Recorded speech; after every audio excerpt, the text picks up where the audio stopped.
as you can see, the sieve has gone. It was collected on time when he said he'd be here, which is always a bonus. But it is the next day now, and I have the afternoon off. So instead of the sieve being there, it was an offcut of that, because I am now working on the roof for that. So I just got to get these two boards just trimmed up a little bit more. Unfortunately, the one sheet, it was long enough to go that way, but it wasn't long enough to go front to back. It would have literally just reached the middle of the door and would have sat there, and that is not enough. I don't want loads of water and whatnot dripping in there, so I want the door to have a bit of an overhang, cover that, and obviously it's slanted down, so I don't really need to worry about a drip off the front, just the back and the sides. But yeah, so I'm gonna get that finished, get the old boards chopped up, and I'll probably snap back to you when I'm halfway through it to show you what I'm doing. Catch you in a bizzle. And there you have it, guys. One roof pretty much ready made to go up on there. Now, I can't put the EDPM on it until it's actually up on the roof, because I've got a few more screws to whack in it yet on that cross beam that's going across there, but I need to attach the two hinges first before I can attach the cross beam. So yeah, a bit of a ball ache and a bit of a weird way to do it, but it's what I'm doing. So let me lift it up. It's quite heavy, not as heavy as the actual filter house itself. So there you go, I've got two supports. You'll notice they don't go all the way to the edge. That's because that track there is the edge of the wall. So, and then I've got that'll sit about here, and that leaves me with about a 4 to 5 centimetre overhang. These are my drip guards, so I'll staple the liner tight all the way around and tight in there. That way any water that runs down there will just drip, can't go back up. Gravity don't work like that. Got one at the back. I did decide to put one at the front as well, using the offcuts. Got a join there. Bit of a gap, bit of a bad cut, but never mind. And yet, same that side, so the wall support will sit down there.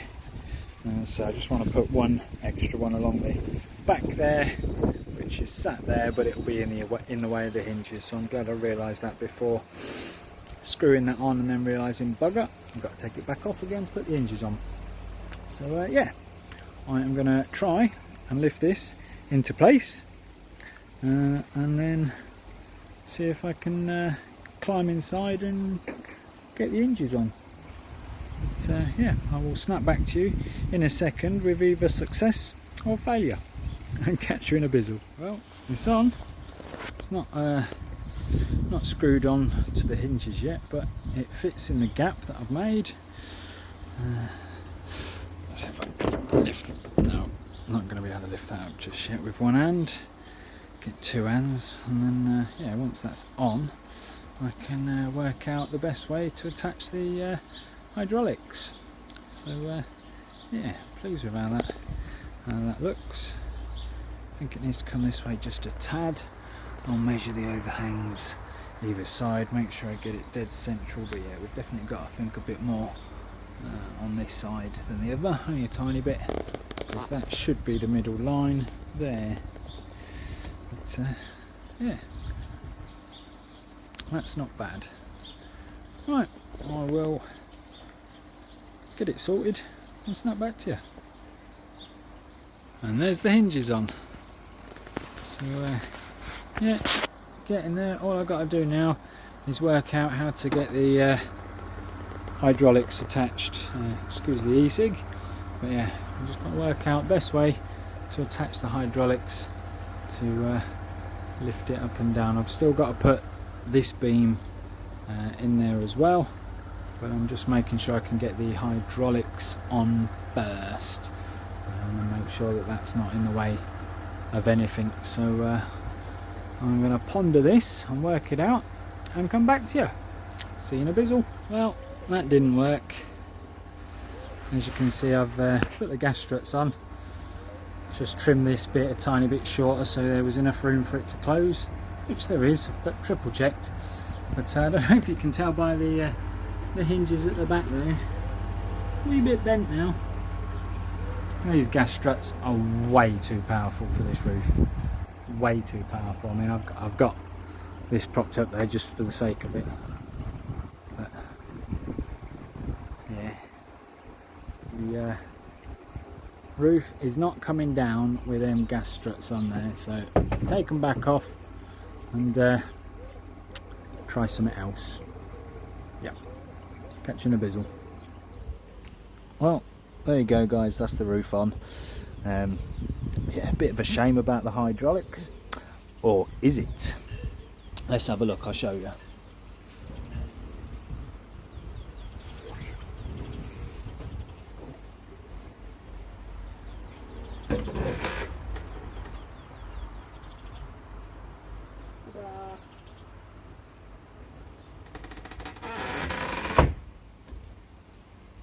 So it doesn't go up as high as I initially wanted it to, but it goes up and it stays up. There is a bit more weight to go on the roof, as you saw a second ago. I've got the rubber EDM pond liner there. That's going to be the waterproof membrane for it. But yeah, the actual roof itself is on and working. And the good thing about this roof and the way it's designed is I no longer need a lock on the door. That keeps the doors perfectly shut. So yeah, really chuffed with that. We'll stick the EDPM on it now and see what it looks like. I'll catch you all back in a bizzle. Well, apologies if you can hear the wind. It's gone a bit breezy now, which is good for me because it's blooming hot out here. But that's as straight as I'm going to get it. I've tried to keep the middle join line on the liner dead middle with the roof. That's not actually the middle of the liner though, because we've only got about a foot overhang that side and probably about 2 foot overhang that side. But that don't matter because it all needs to be trimmed anyway. I've got about 6 inches to 8 inches drop at the back. Obviously it's all going to be pinned under and then trimmed, and then the same, I've got probably about 1.5 feet at the front, which I'll trim off. But yeah, that will certainly keep the water out. So yeah, I'm gonna get this glued on. I am using just some standard old heavy duty adhesive spray, and then I will be stapling it underneath. So yeah, I will snap back to you when it's glued, stapled and looking as it should do. Catch you in a bizzle. And there you go guys, you can probably tell there is a few air bubbles in the roof. There wasn't when I initially laid it, but I don't know whether it's the heat or what. But yeah, it's all glued down anyway. It's all now stapled down as well. I've got some nice neat folds in the corners, and if I can get up off the floor, I will show you that it works. That way, Nala. Voila! We have an operating filter house. So, all I've got to do now is work out how I'm going to lock the top to the bottom. I no longer need my foot lock on there because that keeps the doors well and truly jammed shut. I just need to make sure I can clip that to that so no wind gets under there and lifts it up, although it is quite solidly down. But I don't want to take any chances, so I will just connect the two together, and then no wind will be able to ever lift it up. But yeah, I still haven't decided whether I'm going to paint this bit of wood here red to match the fence and the edging of the pond there, but who knows, who knows. But yeah, one working waterproof filter house, happy with that. Again, there's two things that I would have done slightly different with this pond build. I would have gone concrete base and then fiberglass the pond, because that's all crinkly and I don't like it. And then I would have made the filter house just a little bit bigger, probably a foot longer and a foot wider. But hey ho, that's what I've got and that's what I'm dealing with. But it works, and that's all I care about. So I will catch you all in a bizzle. And we have also had a delivery. I'm pretty sure I know who it's from. Another little competition that I won, I believe, unless this is something else that I've ordered, which I don't think so. Packaged well, as always. Oh look, he's done this on purpose. Look. They passed the parcel. He's done that on purpose. Look at that. Alright. That's what having a brand new blade on a sharp knife does. Makes very good packaging, very easy to undo. But yeah, some pure pond balls. And these came from Phil at Telford Koi Pond. Has an absolutely fantastic pond. I've probably mentioned it several times throughout all my videos, but yeah, it's a block built pond. No window, but does have an amazing pond with some amazing fish and an amazing filter house. And he's got the bigger version of my drum with the bio chamber attached to that, and then the extra bio and pump chamber attached to that. So yeah, if you like my drum, go check him out. But I won them from Phil. We got lots of little pom bombs, so without further ado, let's go outside and chuck some of them in the drum. Is it just me, or does anyone else get a load of water build up under this, or in this foamy stuff? Because I've got absolutely loads of it dripping out every time I take the drum off, and then it gets water all over that. For anyone that don't know, error 11 just means you've got the lid off. But yeah, media's bubbling away a good one. Putting that clamp on has helped a little bit. Still not perfect. You can see this one's still bubbling a bit more on that side, but yeah, it's giving that enough oxygen to keep it, air bubbles, sorry, to keep it moving perfectly, as well as still plenty of oxygen going into the pond. So that's good. It's probably due a clean any second because the water level is dropping more and more as we speak. But let's open the old pure bonbons from Phil and we'll chuck a little handful in. It weren't long ago that I did the BioKick Premium, to be honest, but these are sort of more of a slow releasing bacteria. So we'll put a little doll at that side and a little doll at that side, and that'll do for now. And then every time I do a big filter clean or water change, I'll throw in another handful. But that's a nice slow release bacteria, and yeah, still getting the K1 climbing up and getting stuck in there. But yeah, what I have done as well, guys, rather than that clamp that's on there, and that could obviously damage the pipe over time as well, what I've done, I've ordered an inline plastic as well ball valve.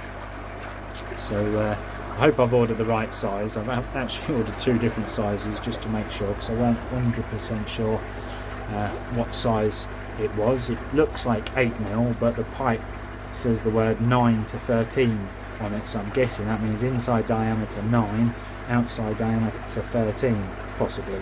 So I couldn't find a 9, so I've ordered an 8 and a 10. One of them's bound to fit, hopefully. But yeah, if worst case scenario, I've got two of them 10mm Jubilee clips, so I could clamp it round lightly both sides of the inline ball valve, and then that way I can leave it filled up and then put my hand in there, find the ball valve and just tweak it enough so I can get the both air bits exactly the same. But yeah, as you can see, the water level is dropping relatively quickly, so I'm going to get the lid back on and let that do a clean. But yeah, so the pond is getting clearer every day. It's still a bit cloudy, obviously, but when the fish are up at the top of the pond, you can actually see them cruising around a good foot under the water now, so that's a good bonus. But yeah, so I'll wrap it up for here for today, guys. Obviously I've got a working roof, got a working drum, got a working pond, just a bit cloudy. So other than literally the only job I now need to do is swap that manky old backy shower for a nice pretty one, and yeah, that should do the job. You might tell that the shower isn't running very fast at the minute. I've got that turned right down just for the minute. I just wanted to see if, well, you can see why I've got the ball valve half cocked on the skimmer line. I wanted to push a load more flow round through the UV, but at a slow speed. So I've turned the pump down to about 15-20%, turn the shower right down, and now all the flow, 90% of the flow that's being returned to the pond is going through the UV just for today, just see if it makes a difference, because obviously the shower line is coming off that tee and going around the back, so it doesn't get up through the UV. So just to give it a try, see if it's any clearer tomorrow. Leave it like that. There's enough water going through there to keep the media alive, and yeah, a bit more chasing around the spawning brushes. It's the Asagi that still hasn't yet to spawn, I don't think, because they're chasing her like an absolute good one. Well, I say Asagi, still not 100% sure.